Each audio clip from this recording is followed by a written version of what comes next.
ಹೊರ ಕವಚ. ಹಾಂ, ಇದು ಒಳಗಡೆ ಇರುವುದು ಏನು ಪೇಪರ್ ಹಾಕಿವಿ, ಇದು ಕೋರ್, ಇದು ಸಿಲಿಕಾನ್ ಕೋರ್ ಒಳಗಿಂದು.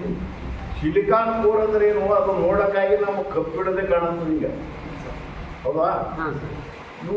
ಇದು ಕೋರ್ ಹೊರಗಡೆ ತೆಗಿಲಿಕ್ಕೆ ಬರ್ತದೆ, ನಾವು ತೆಗಿಲಿಕ್ಕೆ ಬರಲ್ಲ. ಈಗ ಕಂಪನಿಯಾಗ ಹೋಗ್ಬೇಕು, ಒಮ್ಮೆ ಫಿಕ್ಸ್ ಮಾಡಿದ್ರಂದ್ರೆ ಅದು ಮೆಷಿನ್ ಹಾಕಿ ಫಿಕ್ಸ್ ಮಾಡಿದ್ರೆ ಮುಗಿತವೆ, ಹೇಳ್ದ ಅದು ಹೊರಗಡೆ ತೆಗಿಲಿಕ್ಕೆ ಬರಲ್ಲ ನಮಗೆ. ಆದ್ರೆ ಮನಸ್ಸು ಮಾಡೋದು ಬರ್ತದೆ, ಮೋಟರ್ ಡ್ಯಾಮೇಜ್ ಆಗೋದು. ಇದು ಬಾಡಿನೇ ಬೇರೆ, ಇದು ಕೋರೇ ಬೇರೆ. ಸಿಲಿಕಾನ್ ಕೋರಪ್ಪ ಅಂದ್ರೆ ಏನದ, ಇದು ನಮ್ಮ ಉಗುರಿನ ಎಷ್ಟು ದಪ್ಪ ಅಂತ ಅಷ್ಟು ಪ್ಲೇಟ್ ಹೊಡೆದವು. ಈಗ ನೋಡ್ಬೇಕಲ್ಲ ನಾವು, ಹಿಂಗೆ ದಪ್ಪ ಹಿಡಿದಾಗ ಅದು ಇಷ್ಟು ದಪ್ಪ ಕಾಣಿಸ್ತದೆ. ಅದೇ ಒಂದೊಂದು ಪಾನ್ ತೆಗ್ತೀವಲ್ಲ, ಅಲ್ಲಿ ಕೋರ ಪಾನ್ ಇದ್ದಂಗೆ ಇದೆಯಲ್ಲ, ಒಂದಕ್ಕೊಂದು ಕೂಡಿಸಿ ಅದರಲ್ಲಿ ಸ್ವಾಟ್ ಮಾಡಿ ನಾವು ವೈಂಡಿಂಗ್ ಮಾಡ್ತೇವೆ. ಇದು ಸಿಲಿಕಾನ್ ಕೋರ್. ಗಟ್ಟಿ ಇರಂಗಿಲ್ಲ, ಕಬ್ಬಣ ಗಟ್ಟಿ ಇರಂಗಿಲ್ಲ.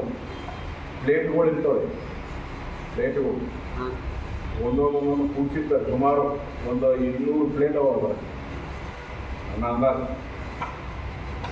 ಅದು ನಮಗೆ ನೋಡಿದ್ರೆ ಗೊತ್ತಾಗಲ್ಲ, ಲೇತ ಹಾಕಿ ಟರ್ನಿಂಗ್ ಮಾಡಿರ್ತಾರೆ, ಅದು ಅಖಂಡ ಕಾಣಿಸ್ತದೆ. ಇದಕ್ಕೆ ನೀವು ಸ್ಲಾಟ್ಸ್ ಅಂತ ಕೇಳ್ತೀವಿ. ಸ್ಲಾಟ್ಸ್ 24, 36 ಹಿಂಗೆ ಬರ್ತವೆ. ಇದು 24 ಸ್ಲಾಟಿಂಗ್ ಬೋರ್ಡ್. ಇಲ್ಲಿ ನಾವು ಏನು ಯೂಸ್ ಮಾಡ್ತೀವಿ, ಇದು ಇನ್ಸುಲೇಟರ್ ಪೇಪರ್ ಅಂತ ನಾವು ಒಟ್ಟ ಟೋಟಲಿ ಇನ್ಸುಲೇಟರ್ ಪೇಪರ್. ಅವಾಹಕ. ಅವಾಹಕ ಅಂದ್ರೆ ಏನು, ಇದರಲ್ಲಿ ಕರೆಂಟ್ ಪಾಸ್ ಆಗಲ್ಲ, ಇದಕ್ಕೆ ಕರೆಂಟ್ ಟಚ್ ಮಾಡೋದು ಪಾಸ್ ಆಗಲ್ಲ. ಇದಕ್ಕೆ ಇದಕ್ಕೆ ಕರೆಂಟ್ ಕೊಟ್ಟರೆ ಇದು ಪಾಸ್ ಆಗಲ್ಲ. ಇದು ಪ್ಲಾಸ್ಟಿಕ್, ಇದಕ್ಕೆ ನಾವು ಕರೆಂಟ್ ಕೊಟ್ಟರೆ ಇದು ಪಾಸ್ ಆಗಲ್ಲ. ಇದಕ್ಕೆ ಇಲ್ಲಿ ಕರೆಂಟ್ ಕೊಟ್ಟರೆ ಇದಕ್ಕೆ ಪಾಸ್ ಆಗಲ್ಲ. ಇದು ಅವಾಹಕ ಇನ್ಸುಲೇಟರ್. ಇದು ಏನದಲ್ಲ, ಇದು ಕಾಪರ್ ವೈರ್, ಇದು ವೈಂಡಿಂಗ್ ವೈರ್.